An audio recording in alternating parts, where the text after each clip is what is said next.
All right, folks, we'll buckle up because we're about to dive into a topic that got everyone talking: challenges in datafication.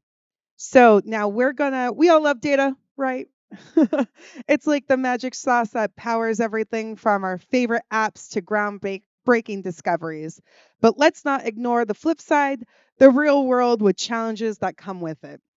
We're talking about stuff that keeps us up at night: privacy, security, and ethics. It's like having a navigational minefield where every step requires careful consideration. But fear not, because we've got an amazing lineup of folks who are here to share their wisdom and guide us through their murky waters. They're not just experts, they're real people with real insights ready to tackle these challenges head on. So please put your hands together for speakers Jeffrey Weiss, CEO of the Preparedness Network, and Chris Martin, President of Technology Services at Micon General Contractors. Let's give them a huge round of applause.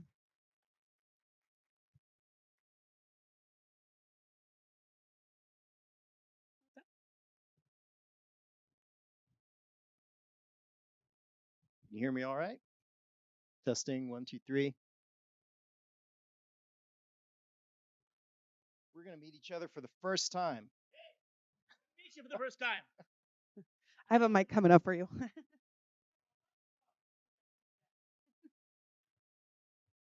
There you go. So what are we talking about? That's a good question. We're talking about the challenges in datafication. Challenges datafication. So what is datafication? That's a really good question. So I've heard, I think we all have the buzzwords over the years: the cloud journey, digital transformation, digital workforce. Um, I don't know. What have you heard? Well, it's the one biggest problem in this is what is data, and how do we manage data? There is so much that is a really big problem in managing and maintaining data. We all know that this came about with the Congress saying, "Oh, TikTok must sell to a United States company," and because it's a China. Well, there's a lot of problems in datafication and security and all that.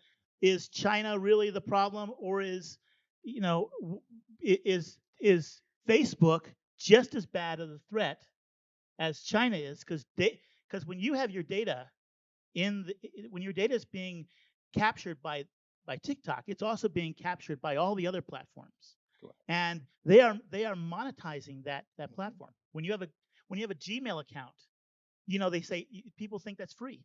It's not. They make $30,000 to $50,000 a year on your email because they own your email. They have the right to go through it and take your data and strip it and do all that stuff. So that's kind of like datafication for me, is the proper management and ethics behind the massive problem datafication. Very true. So I actually work in the construction industry, and for those of you who are familiar with that industry, we've been paper based for what, 1,000 years? Yeah. Maybe longer. One of the problems there is that the collaboration is really difficult when you do paper. So we've seen a massive increase in performance, and we've done a lot better with collaborating with our industry partners when we started digitizing things. But we did not have a standard. Everybody started digitizing in their own way. So interconnectivity is a big problem. When you first start digitizing something, you go, oh, great, now we've got a digital copy of it. Right. CEO comes along and says, guess what? I want to do data analytics. You're like, that's fantastic. What does All that our mean? stuff is in PDFs, Excel files, maybe some scans of documents here and there. There's no law, no order. And so that's another challenge. Data Absolutely. formats, data collection formats, all these things have been huge challenges for some industries. And it's how do you manage that? How do you really manage that? Those, so you have to turn all your construction PDFs and your platforms and your plans all into digital, and then how that is all managed and how that is all taken care of. I work in the broadcasting industry. I've been a broadcasting for 30 years, and we've seen the in, the colla- the migration from data. If you look at the guys who are producing the videos here, the shooting here, it used to be that we had a mixing board Hmm. that we would control the lighting and the sound and all that be done with that. Now it's all done on an iPad, and it's all programmed. We used to have 7 or 8 people Fox had 20 people in a control room. I went in and redid their control room. They had 2 people. They didn't need one of them. So it's like, it's data is how we manage data, how we're migrating all of our technology into the cloud and infrastructures. Cloud is great, but cloud is also very unsecure, and it's wrapped with all kinds of problems that we don't know, and we're rushing into this without thinking about it. Very true. And that's exactly what I was thinking. When we start digitizing a lot of these things, which previously we could kind of hide away in a lock closet, Yeah. right? You used to be able to take that PII or those employee records or whatever and just shove them in a corner, lock that cabinet, and they were safe. Now we've gone and digitized it, and we've given out that access to partner organizations. Yeah. Now we've exposed ourselves to quite a lot more risk, and a lot of companies are working to catch up, right? So now I think you see policy frameworks that are coming out. You start to see regulatory bodies trying to jump on this and try and fix it. And the problem is that you need that data to do your business. Right. Well, OSHA is, for your business, OSHA is a perfect example.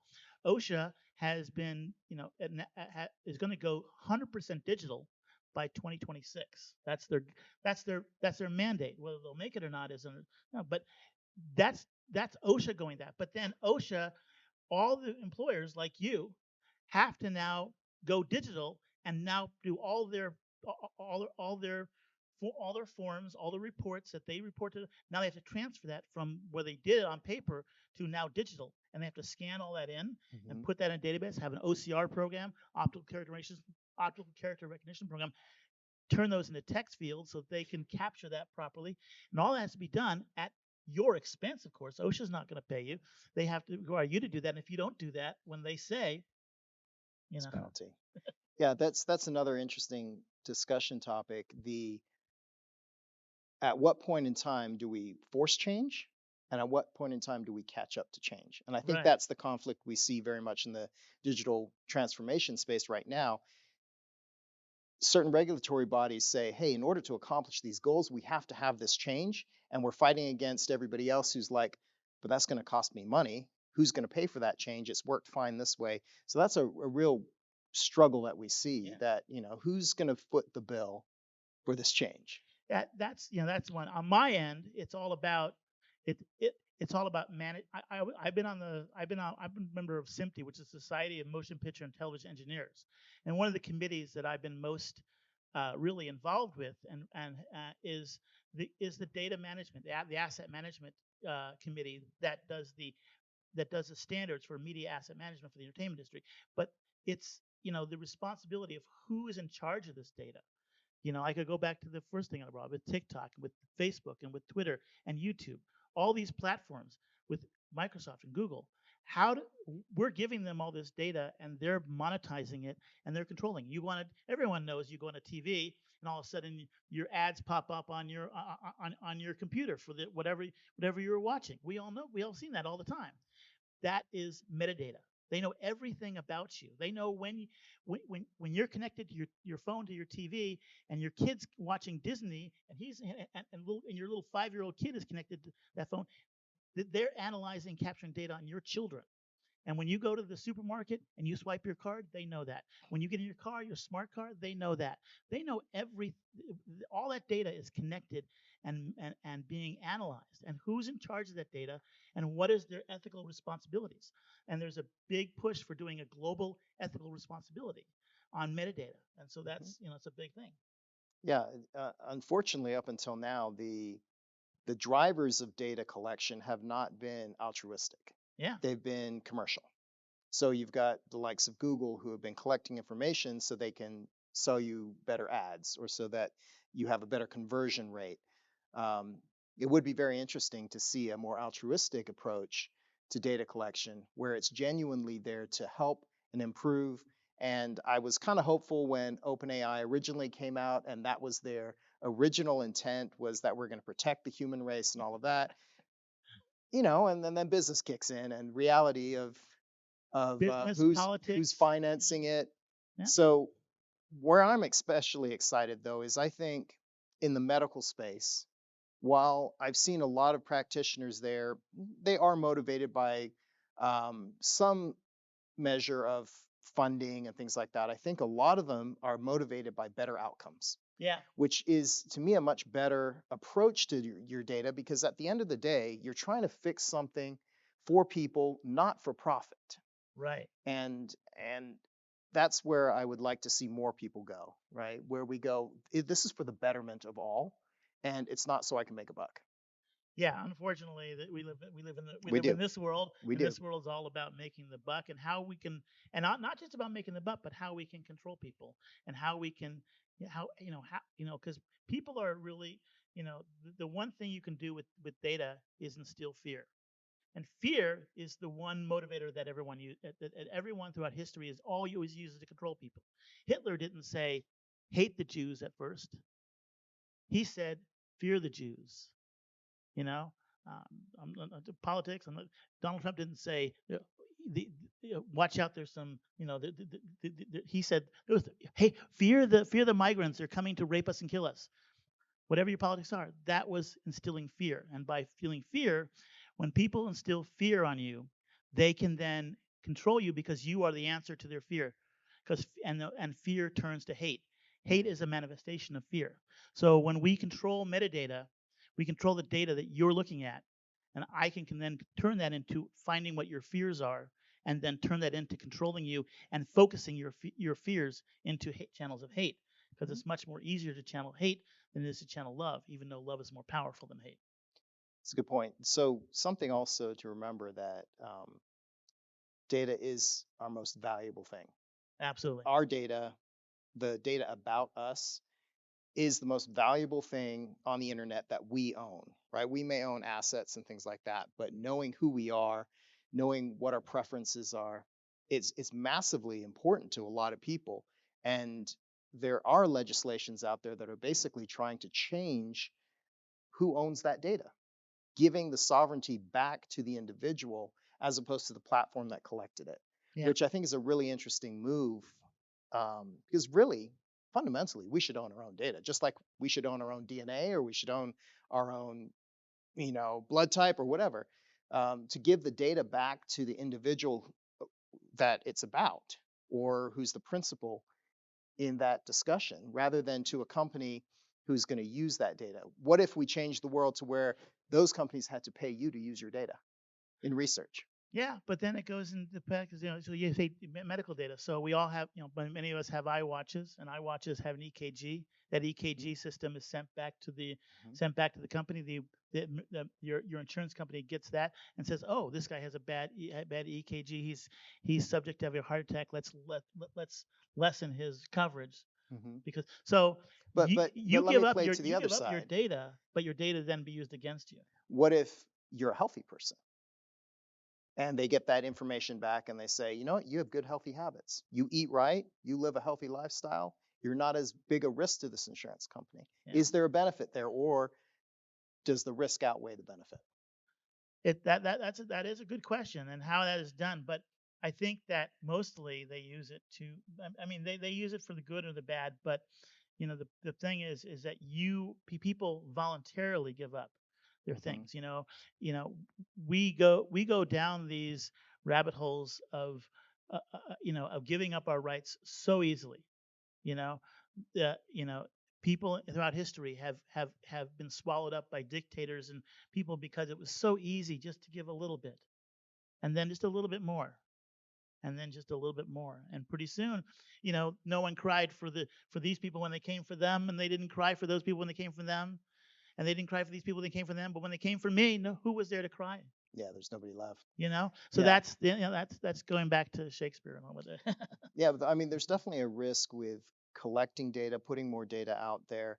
Um, this is a completely different scenario, but even in our company, when we started our data analytics journey without proper governance right at the beginning, we started digging into the data and then inadvertently exposed data to the wrong people in our company. Yeah.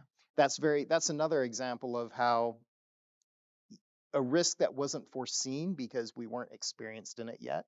So I think a lot of the things we're going to see, even with AI, right? There's risks we don't know about yet, and we're going to have to catch up with solutions to those risks. Same thing with datafication. As we digitize everything, Yeah. we're now getting governance that says, okay, now we're going to protect those bits of data because that's what's needed. Yeah, I mean AI is a big thing, especially in the entertainment industry. And there was this big union fight about AI being used to replicate actors and replicate voices, and you can have an actor for a couple of minutes. I've seen it happen. I've seen them take an actor's videotape an actor doing a scene, and then they can take that through AI, replicate that, and create Extrapolate them. have an AI version of that person who's just as say and do and act and do everything there was. So yeah, it's definitely always all there. It goes down to the how are we ethically managing this, and that's what needs to happen. What needs to happen is there needs to be an ethical standards for metadata. We need to ethically manage and put it out there. But then how do you do it? And okay, so we say, okay, so we can ethically manage companies in the United States for that. That's possible. But how are you gonna tell China to be ethical with metadata? How are you gonna tell Putin? How are you gonna tell any of the other dictators on this planet that you need to be ethical in your metadata instead of manipulating it to control or put your point forward? You look at how you look at how it's happening in India.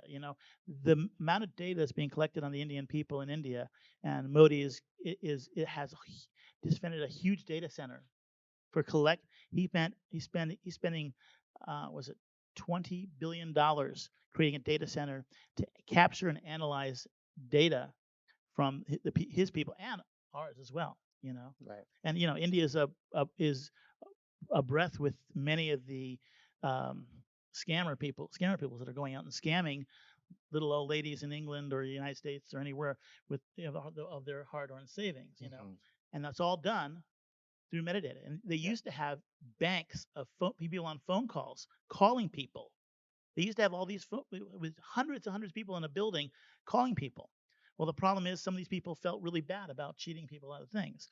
So the owners of these scammer companies now have an AI robot dialing people, and it has a script, and it just says the script, and it follows these scripts, and people fall for it, Yeah. and they think they're talking to a real person when they're talking to a computer, and a computer can Yeah. talk to thousands of more people than a person can More cheaply.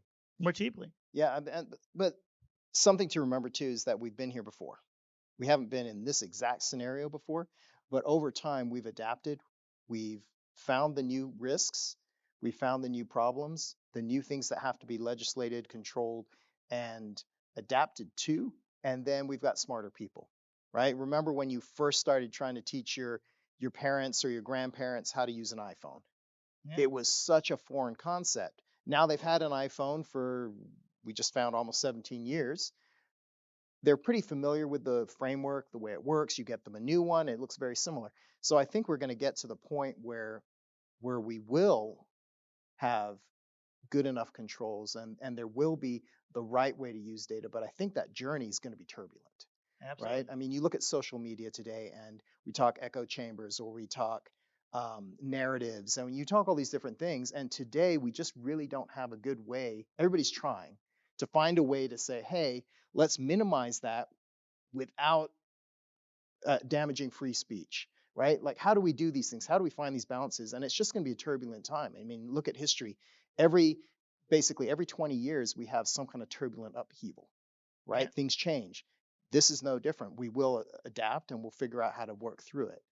Well, yeah, I mean, as bad as we're painting a little blink picture up here, but as bad as things are, we are in a much freer, much more powerful, much healthier society than we were Hmm. 20 years ago and 40 years ago, and so on and so on. Like you were saying, we don't have the massive amounts of diseases we have. Yes, we get plagues, we get these.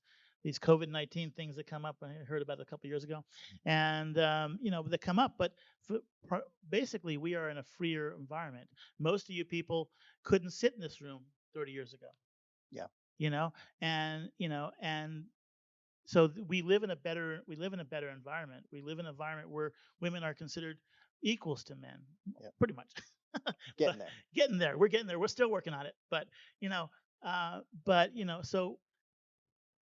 so that we are progressing always, and it's always better than today than it was then. The problem is that we look at it as, oh, it's really tough for me today. I wish I was in the turn of the century. I wish and it's like, yeah, but you don't realize how bad it was back then, in the Shakespearean days, with all the,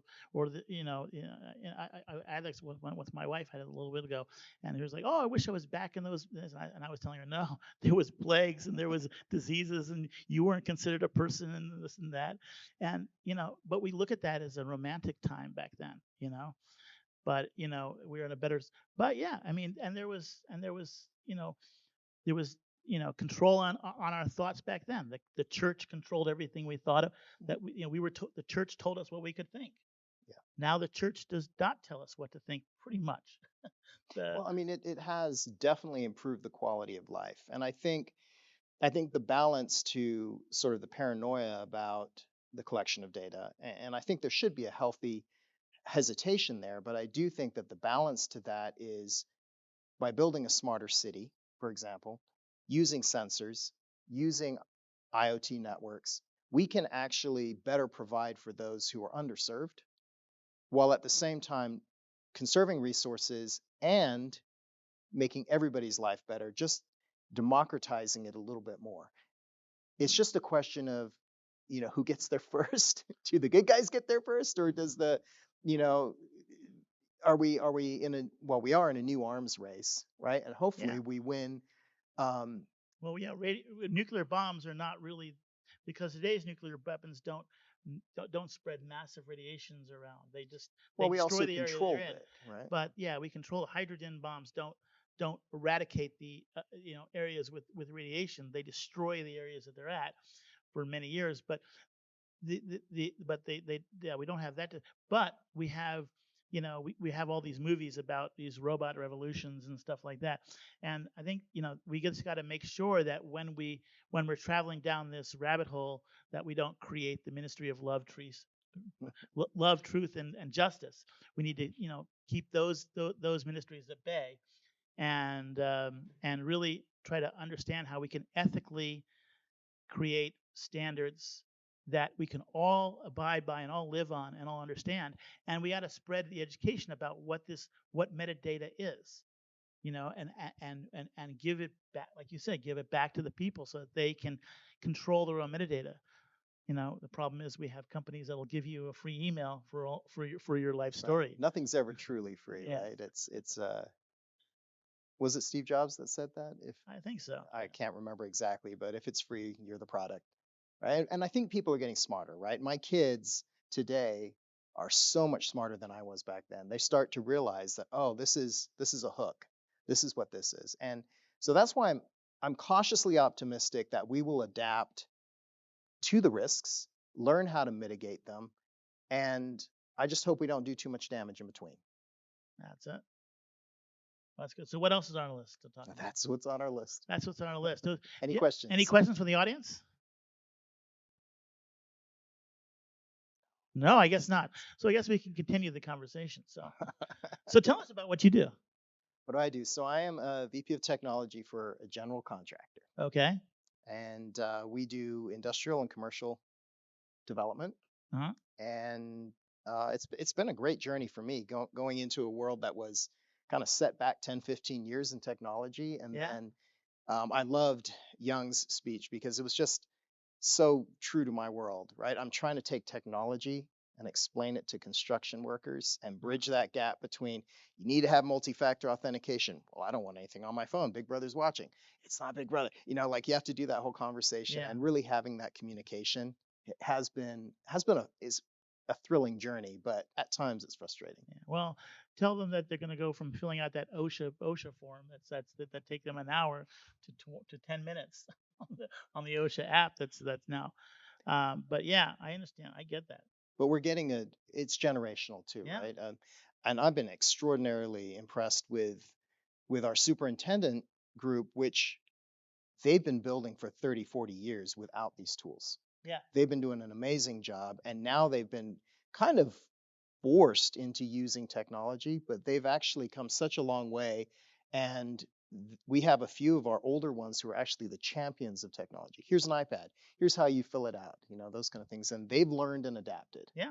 I mean, you think the Chicago Police Department, who instigated a system with an iPads, where then once a criminal is put in their database, it actually appears on all the iPads, all the cell phones of all the police officers instantaneously. It used to be a printout. Yeah, you used to have to go to the back of the station, get that printout, put it in their car, and travel around with it. Now they can flip through databases of all these pictures. And I know one officer I talked to, and he says he was flipping through and he saw a guy walking on the street.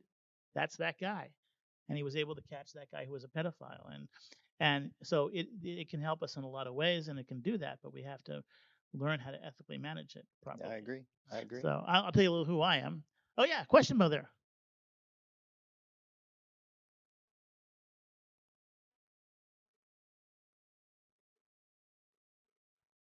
Yeah.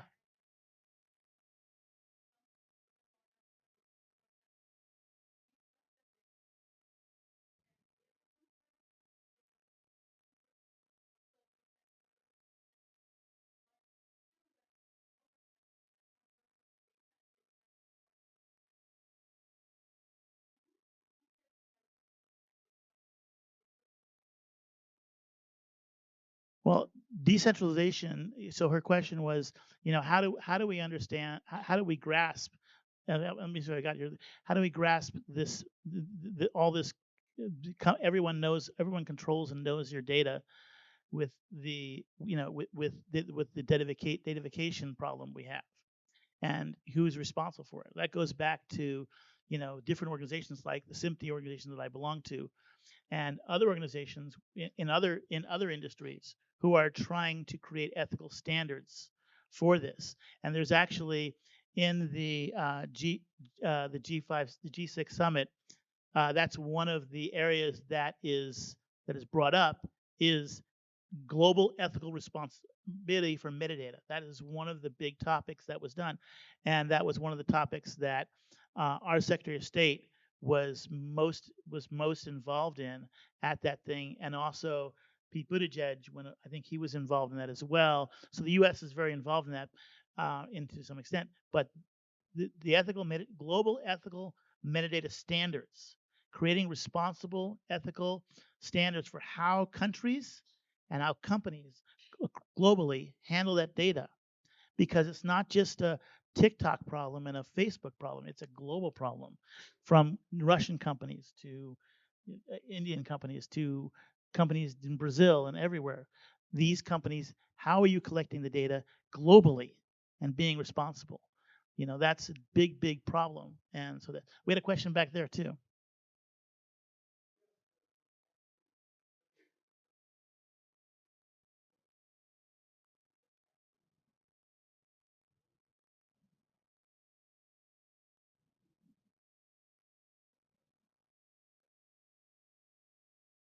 Yeah, the blockchain, and yeah, so yeah,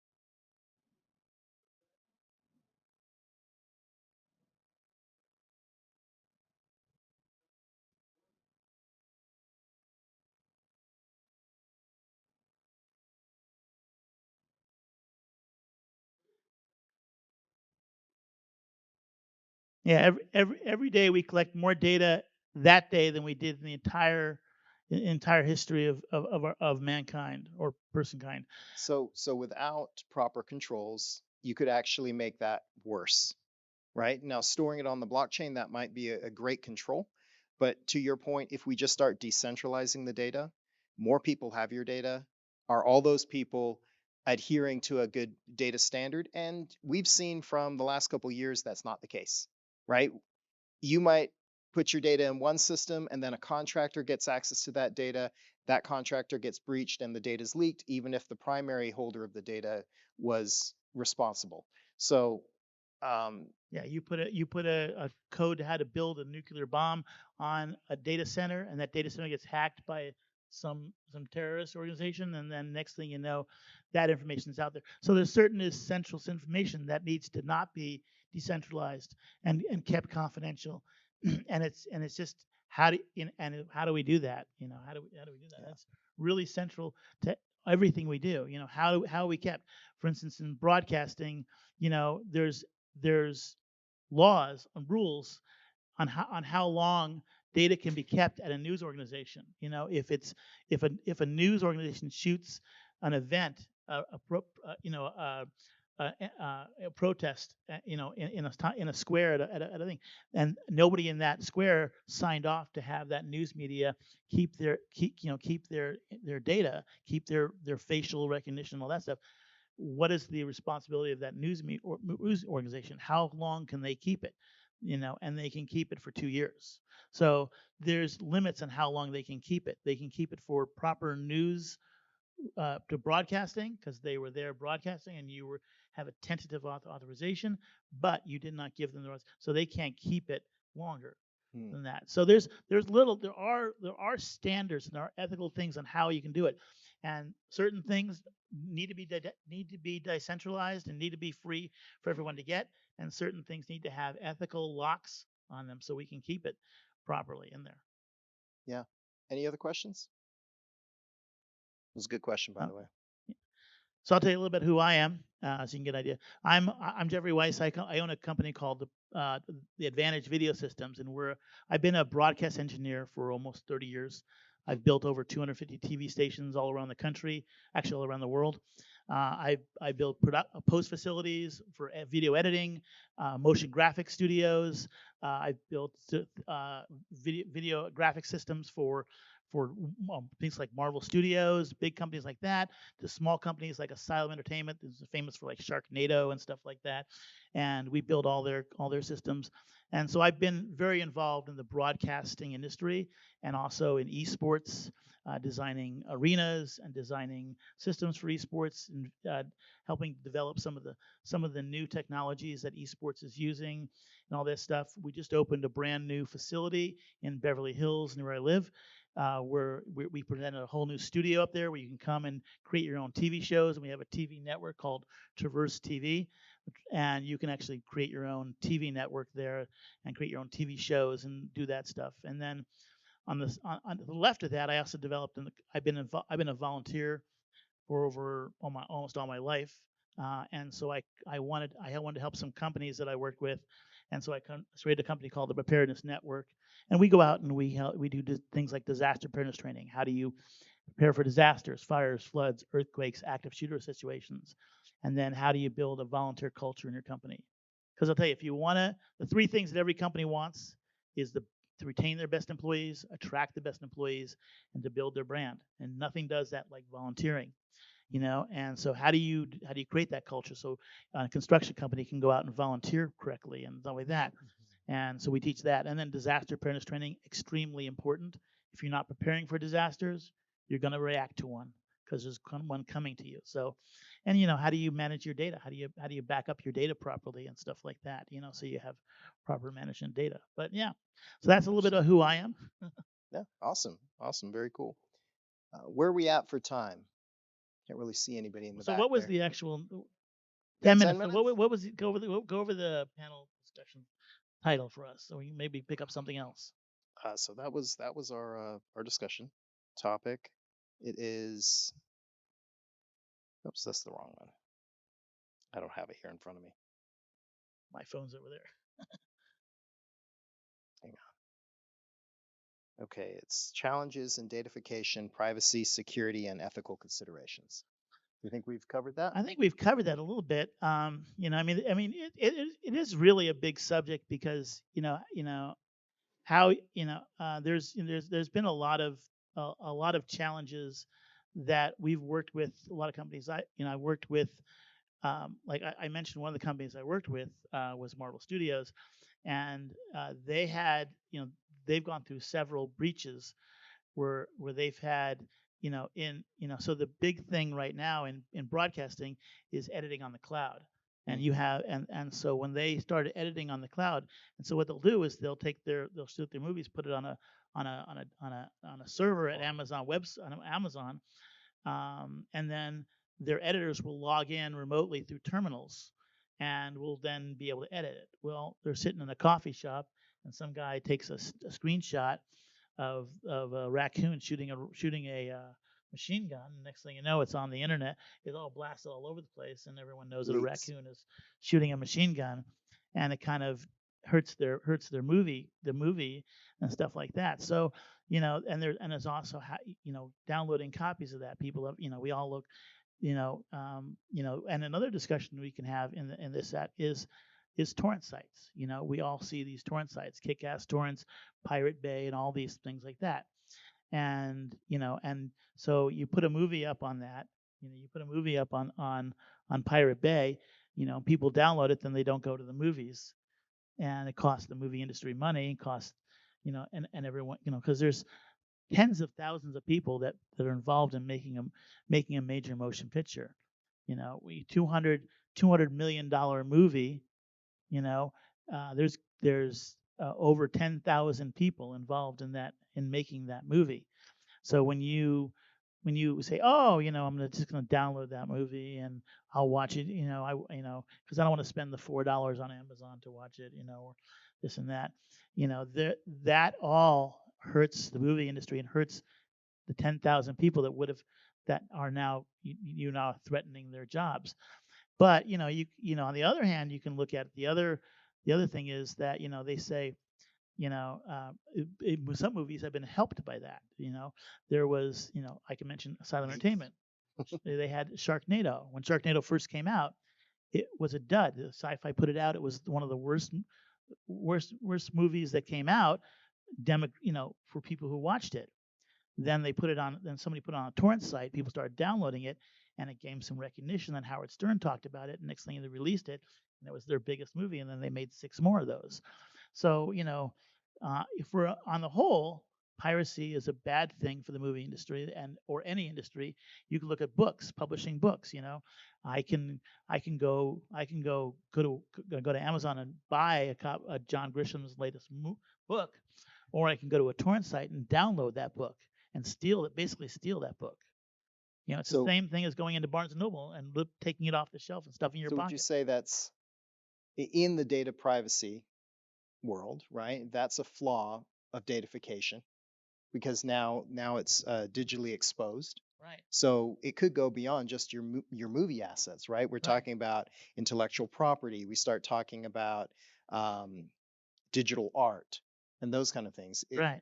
If not protected properly, you could, in theory, actually have significant loss beyond just record loss or regulatory fines. You could have actual monetary loss. Yes, definitely. Because if you're a publisher and you publish your book and you put it up there on Amazon for people to buy it, and then instead of people buying it, people are downloading it for free, that is a major problem because that's your income. Right. You're making your income, and you may not, it may not end up hurting John Grisham in the long run because he's got a lot of money, but it does hurt him if he loses 10,000 sales. It does. So let's extrapolate that into other industries. You're developing a new product, Right. right? Before that was firewalled behind, a computer that was not connected to the internet. Now you're putting that on cloud servers, and somebody has to protect that data. Otherwise, your intellectual property could leak before or be stolen and developed by somebody else. So another Right. risk. I mean, the controls around the protection of data haven't really kept up with the speed of the exfiltration of data by whether that's nation state or by hackers or those who actually understand how these systems are built. Yeah. So that's another a way that increased risk has come about because of datafication. Well, yeah, that problem's been around a long time. I mean, Windows was hacked by the Chinese government when it first came out. When it, And Bill Gates went over crying and yelling and screaming to Congress, China stole my Windows program and their, and the motherboards and logic boards, and Chinese are famous, infinite famous for taking technology at a board and then reinventing it and coming out with their own version of it, 100 times cheaper. Right. So Because they have no, if you don't pay your employees, your costs go. right. Well, then that falls to our community to protect the data. And it becomes, we've seen how the IT guy is no longer in a closet or in the basement. They've become a member of the board because the actions or the inactions of the technology group directly affect the products and the profitability of a company. Right. So it's changed the type of IT people we have, and it's changed the sorts of people we have in leadership, because IT leaders have now actually had to no longer just be what technology am I using, but it's how do I protect the business, how do I further the business, and how do I use technology to enhance the Right. business. Well, and it's changed the way that broadcasting is done, because there are no, we used to have broadcasters, and they used to plug in a cable, an SDI cable, which is a coax cable, into a camera and run that camera to that. Nowadays, we're IP. I helped develop the standards for what's called SMPTE 2110, which is IP broadcasting, which is basically everything is on an Ethernet cable now instead of running through HDMI or SDI or any of the older type cables that we had. So data is all there, and it's it's very complicated. So broadcasters used to be broadcasters. Now they're IT broadcasters. They have to know IT technology and how protocols work, and how subnets and masks and and zones and all this. They got to understand entirely this kind of technology to understand how to really run a broadcast correctly, because Yeah. it's become that it's integrated into the technology of the internet. I saw something very similar in the surveillance industry. Yeah. Where it used to just be the low voltage guys would run a coax cable and you'd stick your camera. Yeah. Then it changed to IP, and all of a sudden you needed networks and network guys and IT administrators. It's the same change. Absolutely. So, any other questions before we give you guys a couple minutes back? No? All right. All right. Well, I'm Jeffrey. I'm Chris. Hey, Chris. Nice to meet you. Nice Thanks, to meet all everybody. you too. Thank you so much.